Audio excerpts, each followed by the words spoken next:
একটা গহীন চর, যেখানে রোজা রাখাটাই একটা যুদ্ধ। একজন সন্তান মায়ের স্মরণে করলেন এমন কিছু যা এই গ্রামের কেউ আগে দেখেনি। ইফতারে কি কি থাকবে কেউ জানে না। সেহরির আয়োজন এরকম, কিন্তু শেষ মুহূর্তে সব বদলে গেল। বৃষ্টি এলো রাতের অন্ধকারে, আর সেই সঙ্গে বদলে গেল গল্পের মোড়। এখানে জীবন চলে অন্য নিয়মে। এই চর যেন এক বিচ্ছিন্ন দুনিয়া, যেখানে বাজারের দূরত্ব 1 ঘন্টার পর। গরুর গাড়ি, নৌকা কিংবা ঘোড়ার গাড়ি একমাত্র বাহন।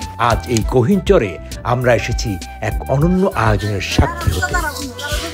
এক সন্তান তার মা ফাতেমা জোহরা খাতুন চন্দনের মৃত্যুবার্ষিকীতে করলেন এমন কিছু যা এই চরের মানুষ আগে দেখেনি। ইফতার হবে সবার জন্য, তাই বাজারে যেতে হলো। ঘোড়ার গাড়িতে 1 ঘন্টার পথ পেরিয়ে শুরু হলো ইফতারের কেনাকাটা। চোখের সামনে যা পড়লো সব কেনা হলো। মুড়ি, ছোলা, বেগুনি, পেঁয়াজু, খেজুর, শরবত। কিন্তু গ্রামের মানুষ জানে না ইফতারে এত কিছু আসছে। তারা অবাক হবে, আনন্দিত হবে, কিন্তু তখনও তারা জানে না সামনে কি অপেক্ষা করছে। কোন জায়গা? এখানে এখানে ওই লোকের আসতেছি।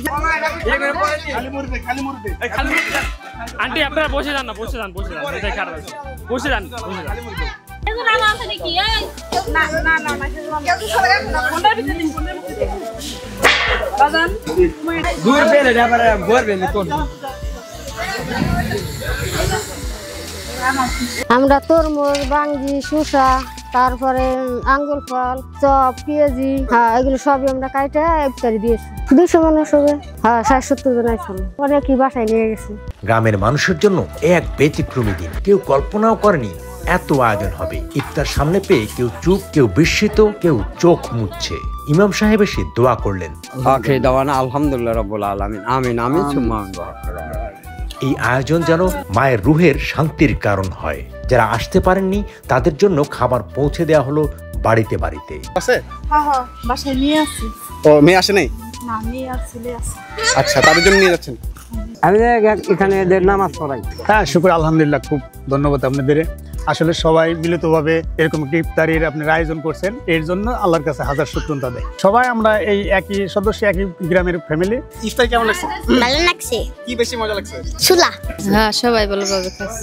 প্লেটগুলো আমাকে সমাজ আছে। আমরা এই গ্রামে যে কয়টা শরীর ঘর আছে, ওই ঘরে থেকে যে টাকা পয়সা উঠে ওইটার দিকে একটা পিলাস গিলাস আছে। তারপরে এনে কোনো অনুষ্ঠান হইলে, এটা মিলাদ টিলাদ হইলে, যে কোনো একটা অনুষ্ঠান হইলে পরে দেখতে আছে তাকে বাচ্চা।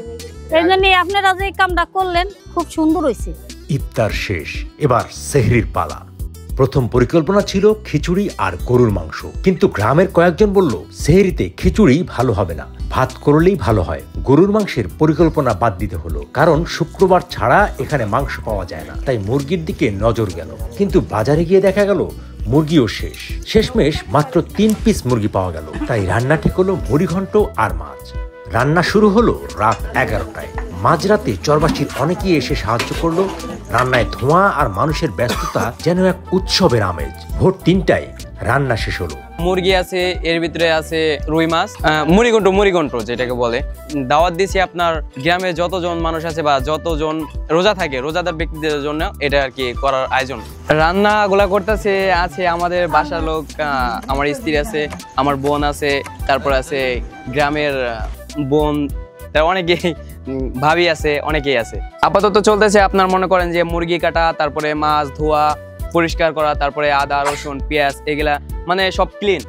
কিন্তু তখনই শুরু হলো আরেক চমক। বৃষ্টি নামলো চর জুড়ে। অনেকেই ভাবলো হয়তো আসতে পারবে না, কিন্তু তাতেও দমে গেল না কেউ। যারা আসতে পারেননি তাদের জন্য খাবার পৌঁছে দেওয়া হলো বাসায় বাসায়। আকাশের পরিমাণ খুবই খারাপ, এজন্য মানুষ আর কি ভয়ে মানে বাসা থেকে বের হচ্ছে না। সবার বাড়িতে যায় মানে খাবারগুলো আর কি আমরা পৌঁছে দেব। চরের মানুষগুলো একদম সহজ সরল। তারা ক্যামেরার সামনে আসতে স্বস্তি বোধ করে না, বরং আড়ালে থাকতে পছন্দ করে। কিন্তু ক্যামেরার পেছনে সেখানে জমেছে অনেক গল্প, অনেক অনুভূতি। প্রথমে দ্বিধা, সন্দেহ, কিন্তু একবার যদি বিশ্বাস করে ফেলে তাহলে তারা আপন করে নেয় একদম হৃদয় থেকে। তখন মনে হয় এরা শুধু অতিথি পরায়ণ নয়, এরা আপনজন। হয়তো শব্দে বোঝানো যাবে না, হয়তো ক্যামেরায় ধরা পড়বে না, তবে যারা একবার এই গহীন চরের মাটিতে পা রেখেছে তারা জানে এই ভালোবাসা নিখাত, নির্ভেজাল, অকৃত্রিম।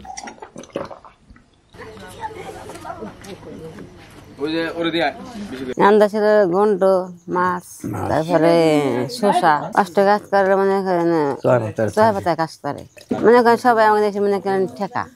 এই গ্রামের মানুষ এই চর এমন কিছু আগে কখনো দেখেনি। ইফতার সেহরি সবাই একসঙ্গে ভাগ করে নিল। শেষ রাতে যখন সবাই বিদায় নিল তখনও মনে হচ্ছিল এই রাতের গল্প অনেক দিন থাকবে চরবাসীর মনে।